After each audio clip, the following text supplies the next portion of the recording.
Hello, Joanna. We're just waiting for people to join us now. Yes, that's great.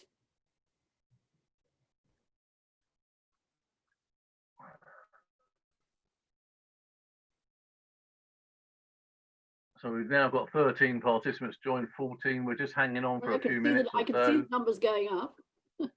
That's right. You can see the numbers going up. Yeah, good.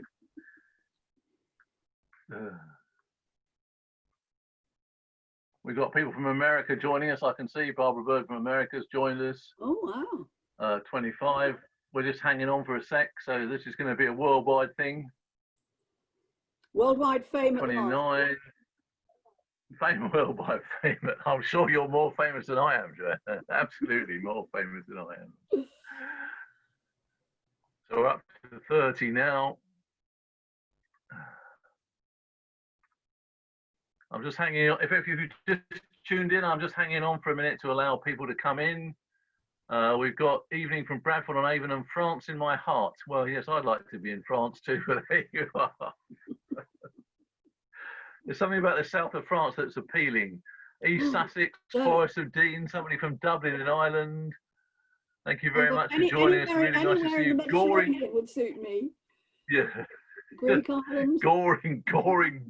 Goring by sea in Sussex. Somebody from Bath, Ledbury in Hertfordshire. Thank you very much for letting us all know where you're from. Mining country is in my roots. There we are. Solidarity from Bournemouth. Well done. Excellent. Okay, good evening to all of those of you who've joined us tonight. Welcome to this Radical History School session. We're going to be here every Tuesday until the 25th of August. And then we're going to evaluate the situation and see whether we're going to come back and do some winter sessions for you as well. That's the good news I can tell you today. This evening, we have with us Joanna de Groot from York University. Joanna's been linking gender, race and imperial themes in her teaching and research for many years and has a particular interest in gendered histories of Iran from around about 1800 and histories of race and empire since 1700. And she's currently involved in several initiatives to decolonize our understanding of the past and how we study it. Joanna's been an attendee at the Radical History School, has spoken there before, a major participant. I'm delighted to welcome her back. Welcome to you tonight, Joanna. I'm looking forward to your talk, and I'm sure all the participants we got with tonight are looking forward to your talk. If you've got questions, could you please put those in the Q&A box at the bottom of your Zoom screen? If you put them into the chat screen, I'll try and pick them up from there, but please put them into the Q&A section. Joanna, it's over to you. Well, first of all, welcome and thank you, everybody.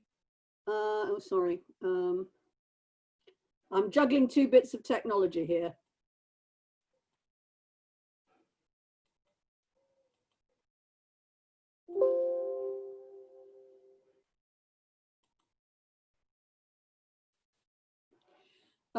If you'll just hold with me, I seem to have lost my text, but I will be with you in 2 ticks.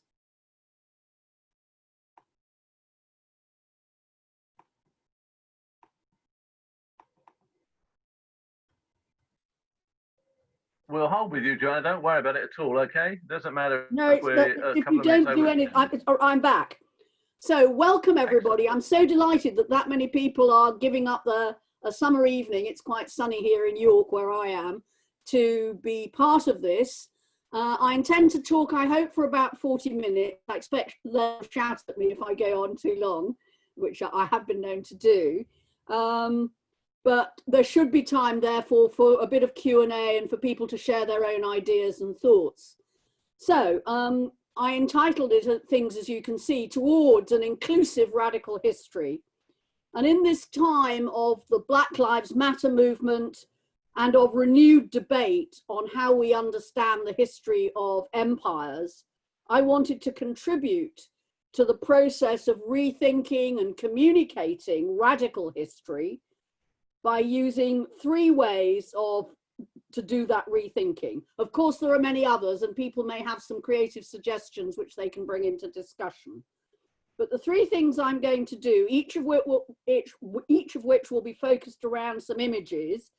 First of all, I want to open up stories that people think they know about the trade in enslaved people, what some people call the slave trade.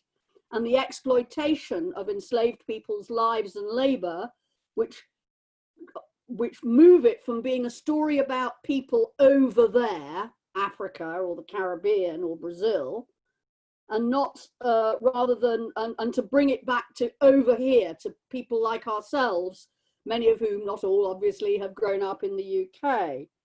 And I want to argue that the study of enslaved people needs to explore their own ability to challenge oppression, however restricted that might be, and to act in their own interests. And the second thing I'll be doing is to put gender and empire at the heart of some of the familiar discussions of labour and, sorry, I'm having some problems moving my text here. Just let me, of labour history and progressive history more generally. And thirdly, I'm going to look at changing some of our ideas about the histories of capitalism. So here we have some important images that enable us to think about slavery. And if we start with the picture in the middle, we see here a picture painted by a British visitor to Antigua in the 1820s and 30s, showing men and women enslaved working in the prime production industry, the sugarcane industry, which dominated Caribbean islands and of course parts of Brazil as well, just as cotton was later to dominate enslaved-based production in the United States. And you can see there all sorts of interesting, I mean, that allows me to mention all sorts of interesting things. The relation between a black supervisor and a white plantation owner or plantation manager, the presence of men, women and children in the labor force, which leads us to think, did questions of age and gender make any difference to people's experience of slavery? Or should we not open up the story of enslavement to account for different ways in which it was experienced? The exploitation, for example, of women's sexual reproductive abilities, as well as their abilities to do agriculture and household labor. So that, if you like, is the story of work. And the story also of a system, and this is very important, which linked the UK, various parts of the UK, various parts of Africa, and various parts of the Caribbean and the Americas, not merely because people in the UK ran it, but because it involved African rulers and merchants, it involved financial relationships stretching across countries, it involved the movement of some enslaved people into the UK, it changed the life of cities like Bristol, Liverpool, Glasgow and London, which by the end of the 18th century had significant, sometimes quite large groups of people of African descent. And it helped shape, and I'll be saying more about this when we come to the third bit of my talk, it actually helped shape what we think of as the story of capitalism in the UK. But if we just think of enslaved people as exploited workers, as they clearly were, and the systems of exploitation and the trade in human beings, we're only getting a bit of the story. We need to understand that these were in fact human beings, these enslaved people, who in their new worlds created worlds of their own, worlds which were damaged, discriminated, repressed in various ways, but which nonetheless existed. And if you go to the picture above my Antigua picture, which is a picture from Virginia in the time of slavery, I think probably the early 1850s, we see here people enslaved people engaged in dancing, in making music, and also engaged in religious activities. And I think it reminds us of the way we need to understand, okay, the consequences of enslavement as about building new cultures and creativity, which then feed back into the cultures, the cultures and societies where the enslaved people are operating. So take the history of jazz and blues in the United States, emerging from the rich musical and folk culture of enslaved people, becoming connected and sometimes exploited to the dominant white culture, but feeding into, if you like, the story of American culture and cultures. And the same, we could also obviously think, I've only got to say the name Martin Luther King for you to understand how Black Christianities were a resource. They weren't simply something which was adopted from a European tradition, but ones which enslaved people and their descendants made into a tradition of their own, a tradition which supported them in all sorts of ways, including in political challenges and resistance. And we could talk more about that. And just on that theme of resistance, I want to come now to two examples. And the first of those you'll see on the right hand of this group of pictures. We often talk about, oh, well, when was slavery abolished? I don't know how many of you listening know that the first country in the world to abolish slavery as part of its structures was Haiti in 1791, when it was under a newly insurgent government of slaves and people of mixed ethnic or racial descent who had challenged the planter ruling class and the rule of the French. And they were led by this man, Toussaint Louverture, born as a slave, wins himself education and skill, emerges as a political leader, a military leader. And I think one of the reasons I chose that, there are lots of images of him, I chose this one. He is receiving a letter from Napoleon Bonaparte. So this is positioning him for his supporters as a leader of a state, dealing, if you like, on equal terms with the leader of another state, Bonaparte. Now, the story of the Haitian Revolution is more complicated than that, but it is about the example of enslaved people being agents of their own emancipation with or without other allies. On the other side of my group of pictures, you have Sojourner Truth, who played an important role in the abolitionist movement in the United States. She lived to be a woman in her 80s, and that's a picture of her when she was probably in her late 60s, early 70s. She not only contributed to the abolitionist movement, campaigning for the end of slavery, but she also contributed to the debate on women's rights. And indeed, there's a very famous speech where she talks about herself as a woman. It's often misreported. It begins with this, the reported version says, "Ain't I a woman?" as though she had a Southern accent. Well, she didn't, because actually she was born and brought up in New York State rather than the city. But nonetheless, what she did do was to speak up for women. She talked about how she's plowed, she's raised children, you know, she doesn't need the patronizing support of men or whatever. And this photograph is very carefully chosen. She is promoting herself to raise money for the movement. And she knows that's what she's doing. That's the statement at the bottom. I sell the shadow to support the substance.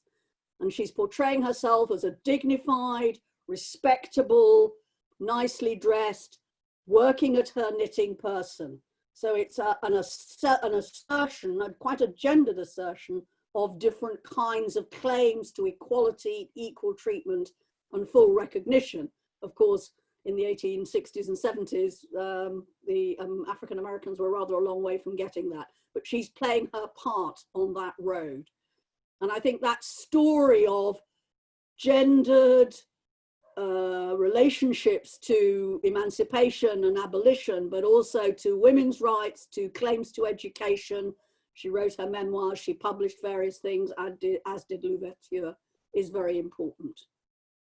So I'm now changing tack and coming to my second theme, which is a theme about rethinking some of the familiar stories of labor history, labor and progressive and socialist history, in more gendered and imperial terms. And I'll begin with the picture at the top left, which is a portrait of the female members of the East Lee Women's Cooperative Guild, which began as a sort of the organization began as a sort of meaning to, people thought it would be women's support for the cooperative movement, which this is in the 1880s, which by that time had been running for more than 40 years and was fairly dominated by its male members. But it rapidly evolved into a space in which women, working class women who worked in mills, who were domestic servants, who were shop workers, working class women in the conventional sense of working class, worked with other women who'd been lucky enough to get education, and some rather privileged women as well, to create a space where women would become active political citizens, debating issues of the day, bringing their views, whether it's the views of themselves as consumers, as females who managed households, or as people who did paid work, into the debates around socialism, reform, and trade unionism. They also, a decade ahead of the Pankhursts, were the first organization to put forward a proposal for votes for women on a broad basis. They were the first people to stake what we might call a popular democratic version of votes for women, as opposed to the rather more limited versions that had been around up until the 1890s. Their petition for it, I think, came out in 1891. And not that I want to do the cult of personality too much, but I thought I would put in there the picture of Margaret Bonfield. Begins as a shop worker, campaigns for specifically the rights of women shop workers who had particular exploitation problems in shop work, becomes a trade union activist, a member of the Labour Party and the cooperative movement, and of course ends up as the first woman to have a cabinet position in a UK government, which she did in the first Labour government of 1924. Lots to say about her career, but it is grounded in that space where women's rights to be citizens, to be active, to be educated, trade unionism and left-wing politics, socialist politics, come together. Another version of that you can see in a less familiar picture than the one that's usually shown of the group of people who managed the Matchmakers Strike of 1888. Usually you see a much smaller group of women from the match factory where the strike began. And we see the matchmakers themselves, the match workers themselves. We see some of their supporters, middle class supporters. And we see in the middle of that group, Annie Bazant. And Annie Bazant, not so much I want to celebrate her or want you to, but to think about, she has a career which moves from questioning the rather anti-woman position of conventionally religious people. She was a clergyman's wife who found being married to a clergyman and being treated as less than equal didn't work terribly well for her. She ends up separating from her husband.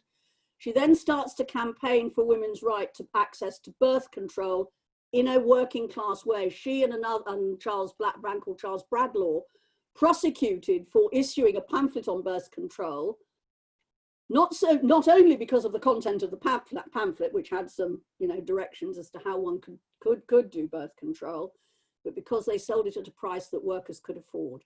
Instead of selling it at 2 shillings and 6pence, they sold it at 6pence. And they did it absolutely deliberately.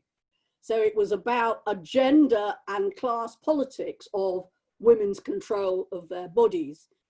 Now, Annie Besant went on to do a number of other things, so I can use her as a link to the other theme I'm wanting you to think about, and that is the theme about how for British working people, for British supporters of the labour movement and socialist organisations, the question of empire was not easy. Annie Besant, just to the right, as you see a picture of her, as an old lady wearing a sari, standing next to somebody I hope most people will recognise, Gandhi.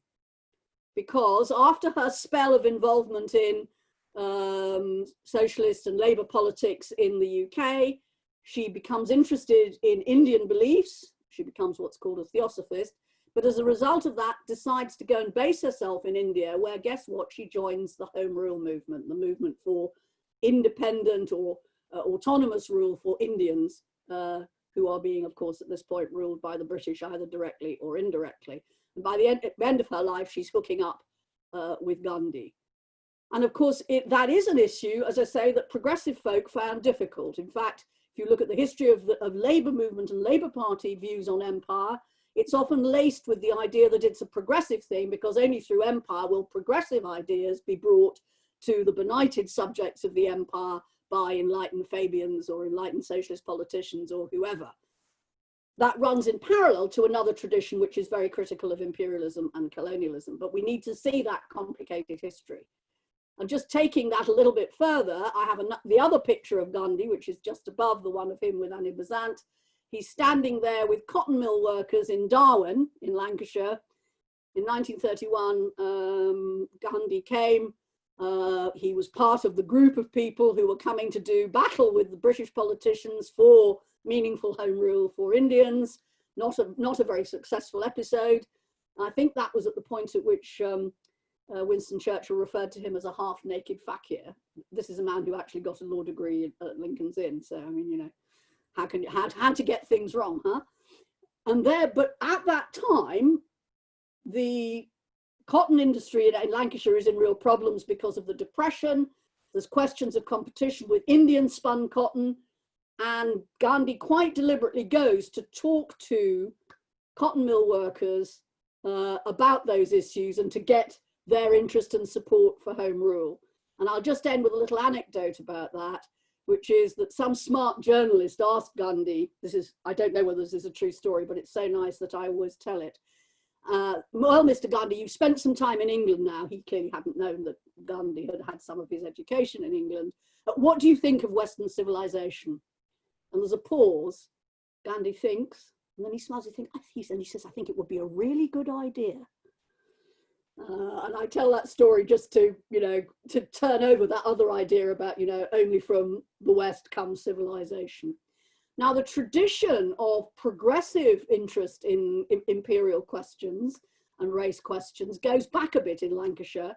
And just at the bottom right, before we move on to our next topic, I've shown a photograph of the plaque that commemorates the Rochdale mill workers who were among the hundreds and maybe thousands who attended the public meeting during the Civil War in the Manchester Free Trade Hall, standing up despite the boycott on, despite the blockade on cotton shipments, which had caused a cotton famine and mass unemployment and poverty in Lancashire in the 1860s, to say we stand up for abolition and we stand up for the unionist cause because it is the cause that will bring about the end of slavery. And I think it's a really interesting example of solidarity. The road on which the plaque is called the Cotton Famine Road because there were public works on which unemployed cotton workers were put to road building.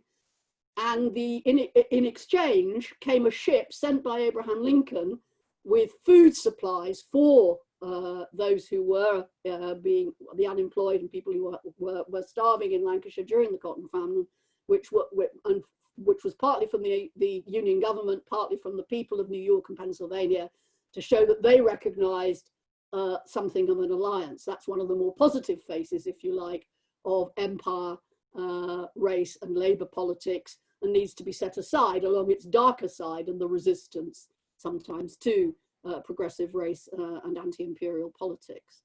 But there's a rich set of stories there about gender issues, colonial issues, weaving into the history of labor movements and of left-wing politics of all kinds that we could talk a lot more about. And now I'm really going wide focus, and I'm going to talk about how we can somewhat change the stories of modern capitalism. That's to say, systems of production, of labor organization, of investment that develop, we can argue about from when, but from sometime in the 18th century through into the 19th century and on into the present day in its neoliberal forms. But those stories are often told in rather national and local ways. The Lancashire cotton industry, the Welsh mining industry, or whatever. And I've got 4 images here that are going to open up the possibility of thinking about it differently.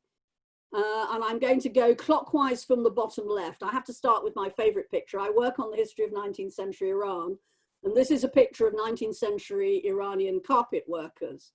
One way to look at it would be, oh, isn't it quaint? Isn't it picturesque? Isn't it traditional?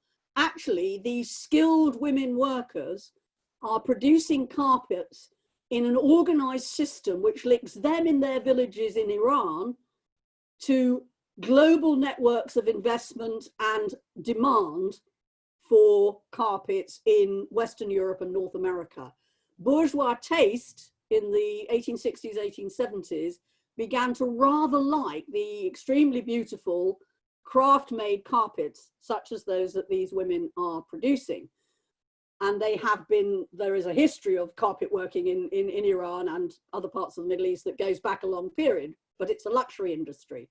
And a mixture of European entrepreneurial intrusion and local entrepreneurial and elite landowning interest transforms a small luxury industry into a big export industry.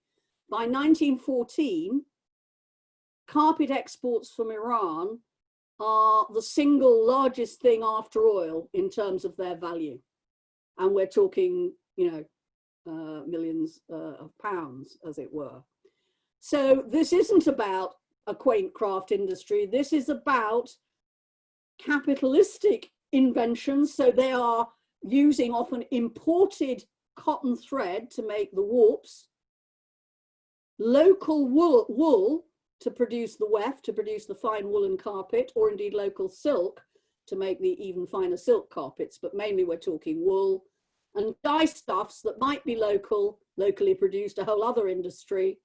And there's a web of designers, crafts workers like these women, supervisors, investors in Iran. So the Iranian economy is helping to shape a European interest in carpets, which obviously is also driven by various Europeans seeking economic opportunity.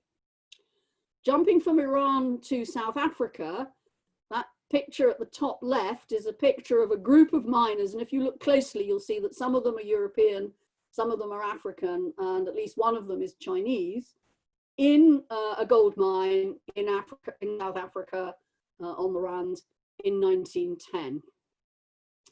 And it's to open up the fascinating history of race, of the mining industry, and of transnational movements.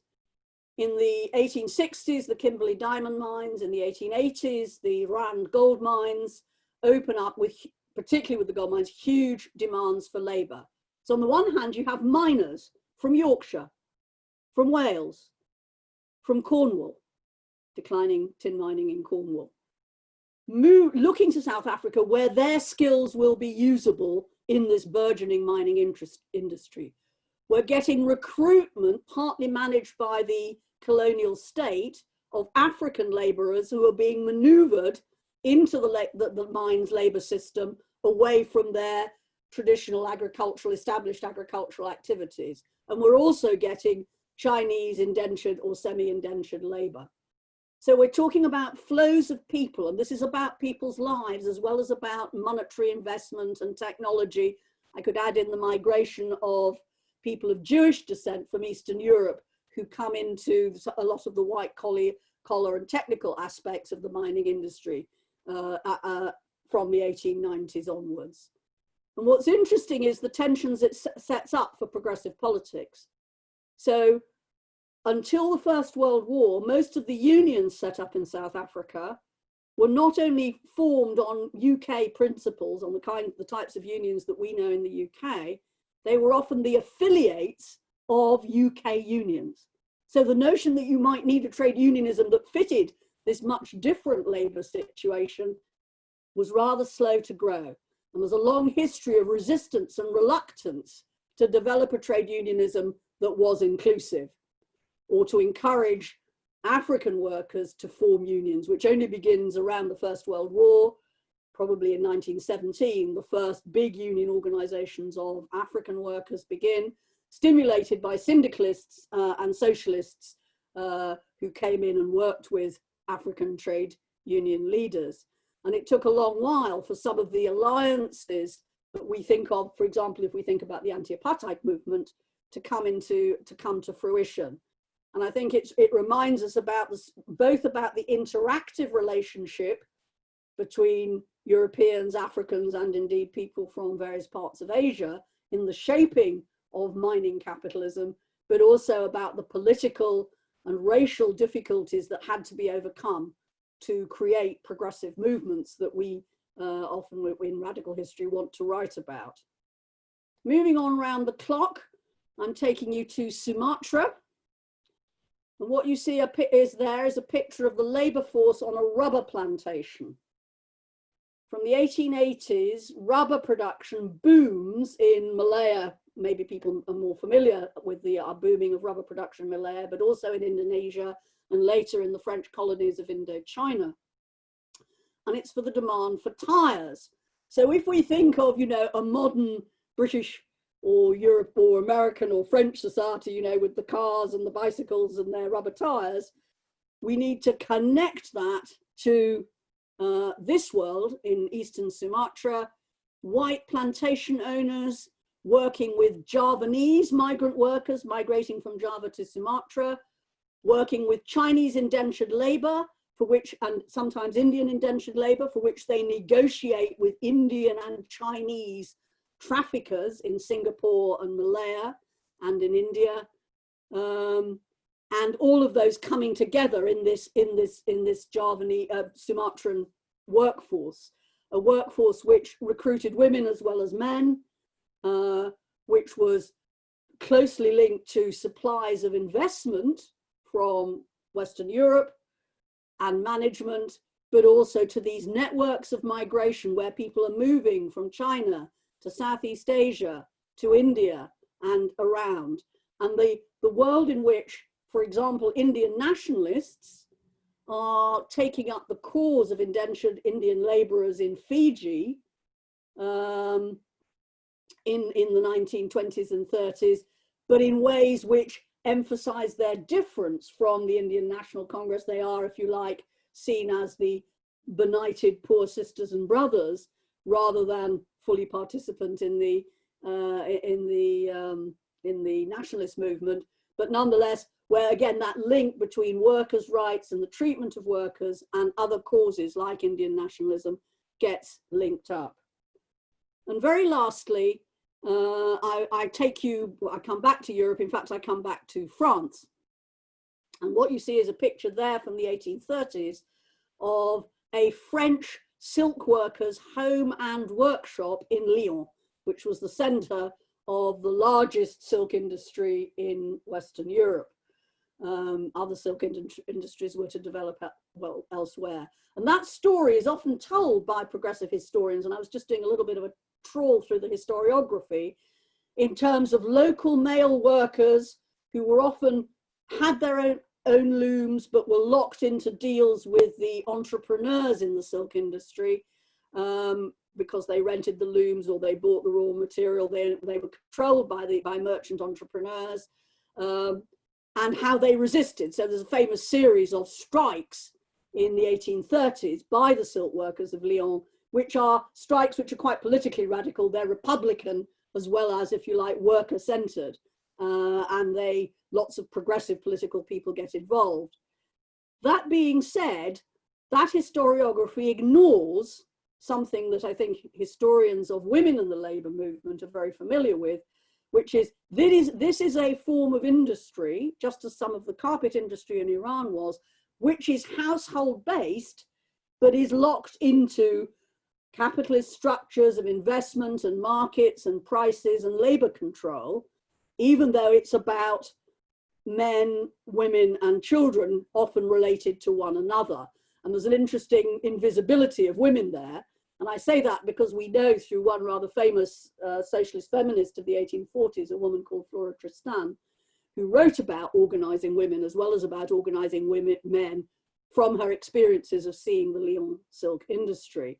The women were disadvantaged in the workplace, as in many other countries. They didn't get the full apprenticeships.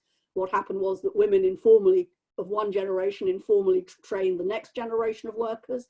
They were denied access to the more skilled and better paid bits of the work, like the women in the garment industry, often in the UK, for example. But they were there and they were part of it. And we actually know that they had their role in the politics, even though that's been made rather invisible. But it's a bigger story. This silk industry has to suck in raw silk from outside of France.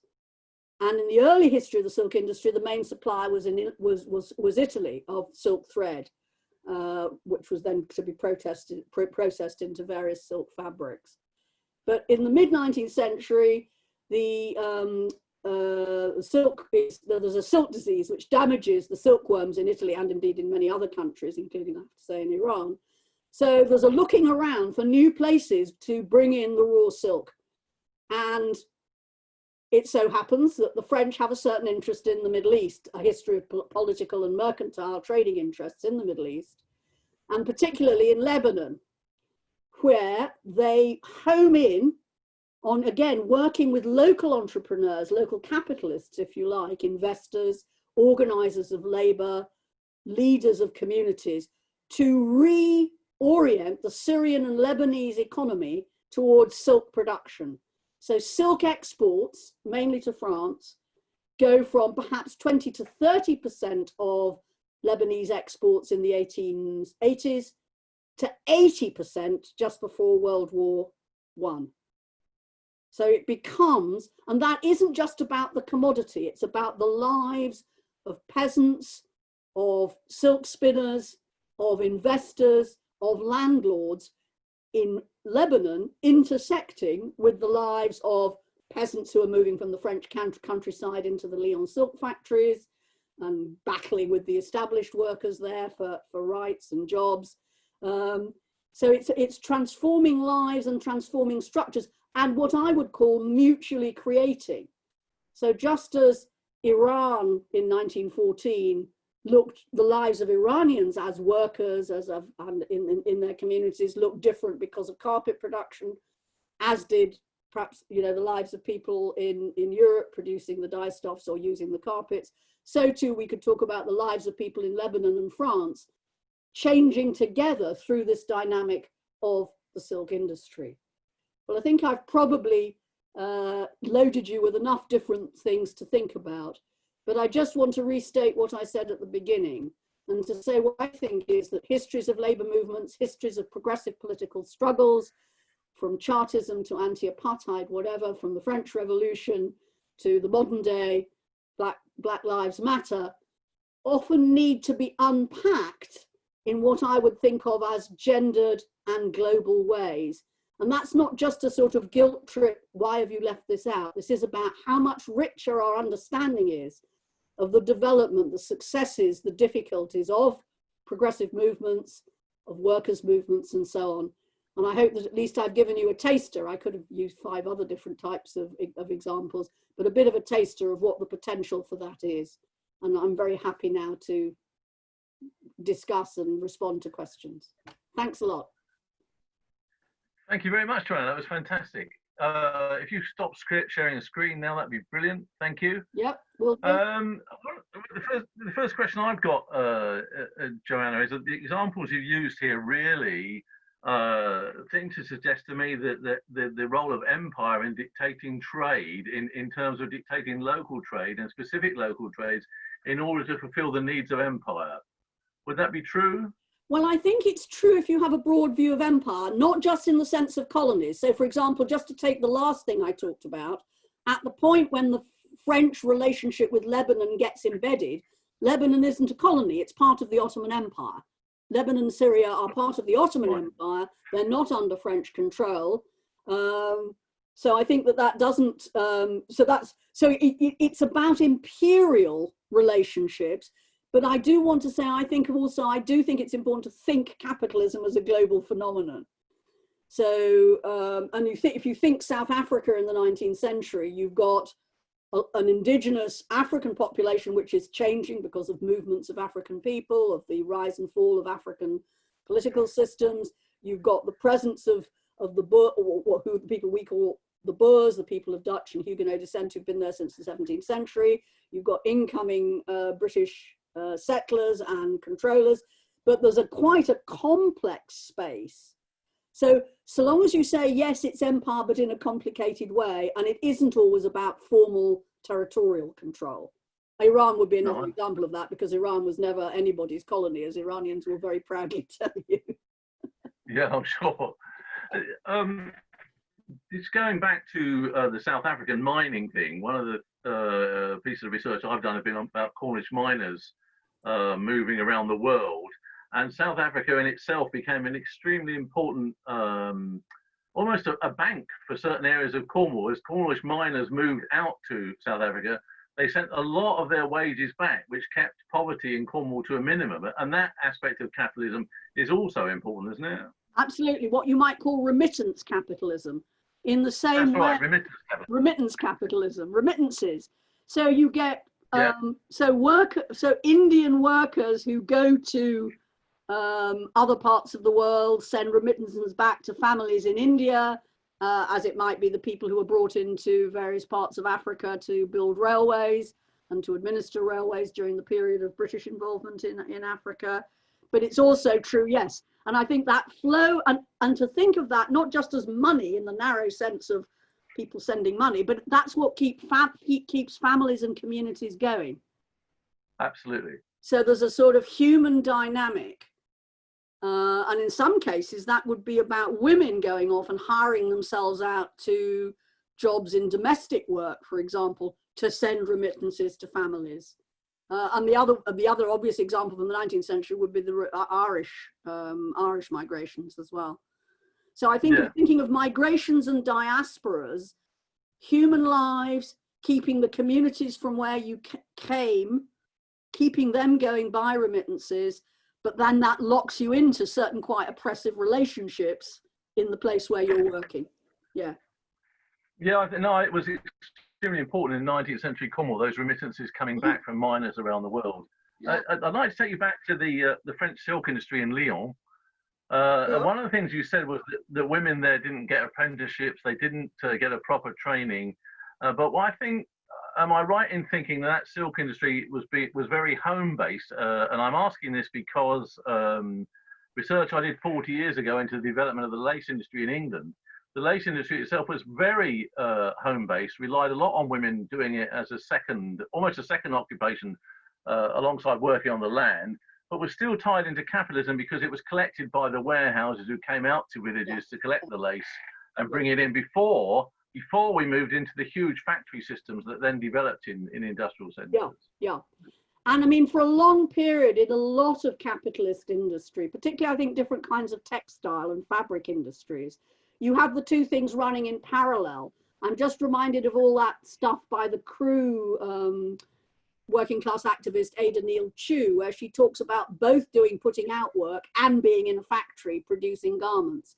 And I think that was the case. The Lyon silk industry had a mixture of people gradually being brought into larger work units, but still very often working in a household. I think it's important not to see it as a sort of little domestic sideline. What you have, and I hope that picture that I showed you illustrates that, is a space that is intended for work as well as for family life. And I tried to be quite precise about women and training. It wasn't that women were untrained, it was that the form of their training was not recognized by the traditional apprenticeship pattern. So what happened was that skilled women workers, and they were skilled, trained their daughters, their sisters, their nieces, to have those skills as well. So they were passed on in a way that wasn't recognized by the apprenticeship system and the male-dominated weaver organizations, but they were actually a skilled contribution to the family household involvement in the silk industry. I think that's probably the way I'd describe it. No, I think that's very good. I think I've never thought about that, about the women lace makers of Nottinghamshire who were working in that same home situation. Without necessarily having an apprenticeship. And in Buckinghamshire as well, that was the other area which was a lace centre. Yeah, that's right. Michael Butler sent a question: are there similarities with the UK lace industries, French silk industries, and how the chain workers were organised? Okay. Well, I think there is a bit of an overlap because this is me reaching back to the time when I knew all about the Cradley Heath women. Which I now don't remember. No, yes, I think that's a very nice point, that in metalworking industries too, you have household or kin groups being involved in production. Actually, early recruitment to the cotton industry in Lancashire was often by family, and I think in Scotland as well, although some of it was also things like workhouse children. So one way in which the enormous demand for labour was sucked in was to make contract agreements with whole families, or with the so-called male head of the family, that you will bring your wife, your children into the mill. And I think there's always this interesting tension, I think, but also reinforcement of family structures, kinship structures, parents, children, husbands, wives, and the demands of different kinds of factories and workshops, or that the production takes place in or near where people live. So I think it's a very big picture, and I think capitalism is very adept at juggling these, and not, as I say, not necessarily getting rid of one in order to use the other, as my example of the crew garment industry was meant to show. Yeah, no, I think you're right, and that certainly did happen, didn't it? That whole families were taken on. Just like to take you back to your point about indentured labour. I mean, how close was indenture in something like the rubber industry in Sumatra? How close was that to actual slavery? I mean, there is a difference. I mean, it's a perception of difference that's important, isn't it? Well, it is, and it's also, well, I guess the first and obvious difference is that notionally indentures are for fixed periods of time, and enslavement isn't. You know, that would be one way to think about it. It's also true that the terms of indenture changed, and they were differently developed. I mean, I think if we looked at indentured labour in Trinidad, which I don't know a lot about, but I know that there is an important history, that as the as it was no longer possible to have enslaved people from Africa, the next move in the Caribbean sugar islands was, and in particular Trinidad, was to look for indentured labour from India. And I think the shapes and structures of indenture there are perhaps different than the ones that say that the Chinese used in the Chinese diaspora into Southeast Asia and Indonesia. I've not researched it in great detail, although I know where to go to find out about it. So the answer is it's different, but it is also oppressive, and it became contentious. In Dutch Indonesia, between the 1910s and the 1930s, there were some quite important changes to indenture, which eventually led to its effect abolition. But then what you ended up with was kind of debt servitude. You know, it's a bit like former slaves in the US who are free, but find in the agricultural situation in the southern states after Reconstruction collapses, that they are tied by debts and other obligations to stay as cultivators in quite exploited and certainly not very beneficial situations. So I think there are different pathways through indenture and through other, different ways in which the workforce can be controlled. Is probably what I'd want to say. I'm sorry, it's an awful historian's answer, to say, well, actually. No. I think the key point is they're both oppressive types of employment. So we've got some questions coming. What parallels, this is from Pauline, what parallels can we draw between the Lyon seat weavers, the Huguenots, and the various artisan trades of Clerkenwell and Finsbury on the edge of the city of London? Women could have had a sort of apprenticeship. For example, my grandmother became an upholsterer. I think the Huguenots moved to London, didn't they, en masse? They did. Silk weavers. There was a huge silk weaving trade in London. At the end of the 1680s, when persecution of the Huguenots in France reached a high level, and they revoked the protections that Huguenots had for a century, there is a huge influx of Huguenot people into Spitalfields, where they kick off a surge in the silk industry there, which obviously at later stages other people are involved in. And I think in that period, you've got that story of people not liking foreign workers. So in the same way that, for example, there was in 18th century London, there was great hostility to the Irish, something that happens in the 19th century with Irish migration to northern cities. So that thing about foreign workers being disliked because they're different, because they don't speak your language, because they're seen perhaps as competing for jobs or houses or whatever it is a long-standing theme in many countries, actually. I mean, if we go back to the Lyon silk industry, as rural incomers start to seek jobs in the silk industry, there are tensions between those new incomers to the industry and the established proud silk workers who stand up for themselves in the 1831 and 1834 Silkworker protests. We can think of all sorts of, so I think there is I think probably the difference between, I'm not at all an expert on Spitalfield silk. My sense is that it remains quite a focused industry and probably predominantly a luxury industry. The French silk industry, most of which was in Lyon, was a massive export industry on a rather larger scale. I mean, the French were the major silk producers in 19th century Europe.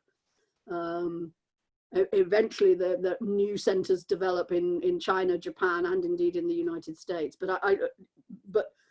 So I think that the Spitalfields industry is probably mainly geared to a luxury and UK market, less export. And I may be completely wrong. Somebody who's listening to this may be able to say, "Oh no, that's completely wrong." But that's my sense of it. So that might be one of the differences. Yeah. Okay. So we've got another question here from Jan. Plus ça change. So women now pass on caring skills and are exploited at home and within the care industry. Do you have any thoughts on this? Certainly do. I mean, there are whole wonderful stories. I mean, one of the underwritten stories about how modern capitalistic societies flourished from the 18th into the 19th and early 20th century is, of course, their reliance on domestic service, which in Western Europe becomes incredibly feminized.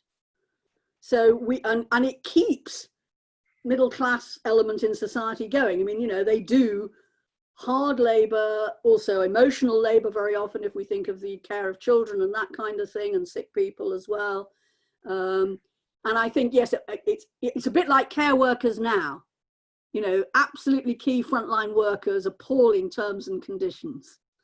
If we think of the people in the care homes who we've become aware of during the pandemic. And I think there's a histories of domestic labour, including, I have to say, the emergence of servants' unions. There's some very, very interesting stuff about domestic workers forming unions and being supported by reformers who are not themselves domestic servants, but want to stand up, want those people to stand up for their rights, which is quite interesting. And I think that's a whole, I think when one talks about workers, I mean, I'm a very elderly person, so when I was taught about the workers, it was miners and railway workers, and if you were lucky, cotton workers, and you didn't think about the cotton workers as being women as much as men. I think we need to think about these things in that much bigger way.